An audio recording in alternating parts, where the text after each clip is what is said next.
Hey guys, if you're shopping for knives and gear, make sure you check out the description of the video you're watching right now for a link to my Amazon store where I've compiled some of the very best items available, including some of my own personal recommendations. Thanks! What's going on, YouTube? Middle Complex here, and today I'm going to be talking about my opinion on the top 5 best front flippers. A couple of things to remember. Number 1, this is just my opinion. Number 2, it's based on knives that I have actually experienced. Number 3, front flippers are not the most prevalent knives that are out there in terms of, means of deployment. There are way more flippers, thumb stud openers, thumb hole openers, right?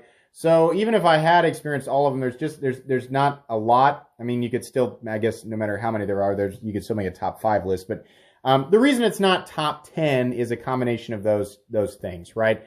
There are 5 of them that I think absolutely deserve a spot on the list. Now, not all of these knives are available, and a lot of them are really expensive. I know you guys don't always like that, but I want to be honest. If I'm just putting knives on the list that are available or not available or expensive or inexpensive, right, it's just too much. I gotta be honest with my choices and the reasons for my choices. So that's the way that it is. Also, keep in mind, the 20K subscriber giveaway live stream is tonight. So if you have not checked out the video from yesterday, there is a link down in the description explaining what's going on, what I'm giving away, and the live stream event that I'm hosting tonight at 9 o'clock Central Standard Time. So don't miss out on that. It's going to be a lot of fun, and there's some really cool knives you can win. Anyways, let's go ahead and move on here with the first one on the list, and that is the Kaiser Feist. Now, I understand the initial run of these was not spectacular. There was some issue. It's my understanding they fixed all this stuff, and the version that I handled was really great for a front flipper. The idea here with a front flipper is it's an unorthodox means of deployment that most people are not familiar with, right? So they have to get the detent right. They have to assume where people are going to hold this, how they're going to hold it, and then it also needs to take a form, in this case, that's EDC friendly, that has a nice aesthetic design, or at least one they hope will appeal to a lot of people. The Kaiser Feist accomplished all of that, more or less, and still managed to be a knife that is, reasonably priced. Now, this is still going to be expensive to a lot of people, but as far as the other knives on this list, believe me, it's the least expensive one on there, and it's actually one that you can buy, so I'll be providing a link for this down in the description. This is a super EDC-friendly size, shape. Blade shapes that are available are awesome, and I think it's really aesthetically appealing, and I don't generally go for the little holes in the frame. I don't think they're all like that, but on the one that I handled, it was just like this. And yeah, I was really impressed with this. It did take a little bit of practice with this guy, and I think it's because, number 1, it's an exposed frame lock, which means if you're not putting your hands in the right place, it can create for an awkward experience on deployment, which is already awkward. And number 2, it's kind of small. But even considering that, I think it's pretty amazing what they managed to do here. So I was really impressed with it. Moving on here, definitely big step up in terms of ease of manipulation, aesthetics, materials, well, arguably materials, but fit and finish and price, unfortunately. These are also available, and I'll be providing links for them, but rest assured they're very expensive. This is the Lamech Cutlery Whippersnapper. I'm a big fan of Lamech Cutlery, and guys, if you don't like the colors here, don't worry, they're not all in this color. They've got a million different colors. Lamech Cutlery does, like every single knife they do is a different finish, different colors, different combinations of things, right? So there's something out there surely for everybody. This has a very EDC-friendly blade shape, profile. Actually, they've got 2 different blade shapes. It's also fairly compact, and this one has a forward choil, meaning even though it is small, you can get your whole hand around it. This is a little bit bigger, and even though it's still an exposed frame lock, it's a little bit more friendly to the hand. In fact, it's almost completely organic, considering it's a weird means of deployment. On top of that, if you don't feel like being fancy in the moment, you can just use the little thumb hole, which is perfectly placed, and you can do the reverse flick. This knife has some serious fidget factor, and that's part of the reason that I'm doing this video, is because fidget factor, whether you care about it or not, is a thing that, some people make their purchase decisions based off of, and this knife really, really emphasizes that. Couple that with insane build quality. It's made in the USA. Yeah, the Whippersnapper is awesome. The price and the polarizing aesthetic is going to turn some people off, but it doesn't change the fact that this knife is easily one of my favorite front flippers, and has a well-deserved place on this list. Moving on here, one that you guys have not seen me review yet, but rest assured I do have it in hand, and I do absolutely love it. So spoiler alert, this is an awesome knife. This is the Pina Knives front flipper trapper. This knife is similar to the Feist in that it is small and sort of pill-bodied or pill-shaped, right? But it's not an exposed frame lock. It is a sub-frame lock, meaning most of the lock is tucked underneath the scale. So, despite it not having a lot of room for you to gain the optimal positioning for your hand while you're trying to manipulate the flipper with your thumb, you're not accidentally putting pressure on the frame. You don't have to worry about that. So you're just left over, what's left over is, is the little front flipper actually placed correctly? Is the detent tuned properly? And the answer to both of those questions is yes. On top of that, it has this super classic look. It almost looks like a gentlemanly sort of slip joint folding knife, and it's also small, so EDC is just super easy. And again, if you don't want to, scare the crap out of Carol at the front desk, when she needs somebody to open her bag of pretzels, you can just use the nail nick. You don't have to, yeah, I got you, Carol. You don't have to do that.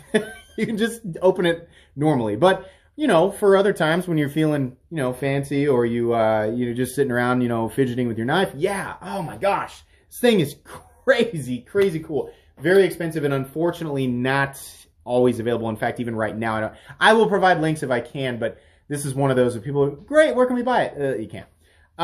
But yeah, incredible, incredible knife. I love the combination of the contoured bolsters and contoured carbon fiber in this case. They do come in a few different forms, micarta, etc. Wonderful tolerances, wonderful fit and finish. Easily one of the best front flippers that I have ever handled. The last two here are serious. There's a big jump in my preferences, in terms of this list. I like them all, but the last two are very serious. Moving on here, of course, the CKF. Oh my gosh, I almost called it the snafu. Oh my gosh, what is wrong with me? The 520. Jeez Louise. Okay, so this is a Felipe Georget. I'm not sure if I'm pronouncing his name correctly. And Custom Knife Factory, semi-custom essentially. There is a full custom. This is the semi-custom made by Custom Knife Factory, which is based out of Russia. There is a FIF 23, which is bigger. This is the more reasonably sized knife, but it's still a full-size knife.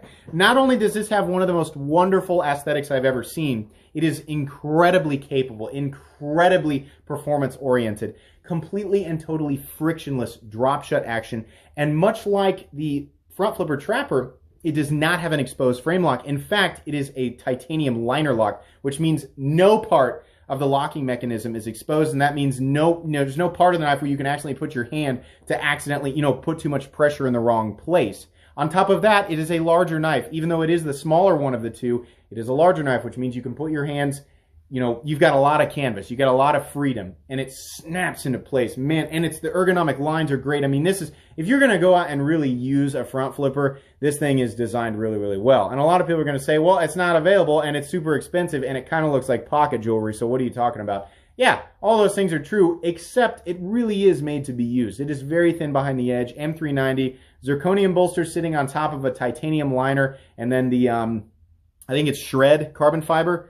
Oh my goodness, this thing is wonderful. Locks out hard, perfectly centered, the one that I took a look at. You guys haven't seen my review on this, but again, spoiler alert, I kind of went crazy for this one. This is incredible. I really hope we see more of these, but I'm guessing probably not because they're always numbered. But man, they are super, super cool. And definitely, it's easily one of the best front flippers I've ever handled. Okay, so the last one here, same as this one, it's just a little bit more oomph, a little more zest. I'm sure you guys could have guessed, the Garrett Bolt Shamwari. I know everybody's like not everybody's happy about the way that he handled the Wii release of the production Shamwari. But that aside, the Shamwari and I forget, there's like different versions of, there's like the full custom, and then there's like the one that's not all dressy and crazy, and it's a little less money.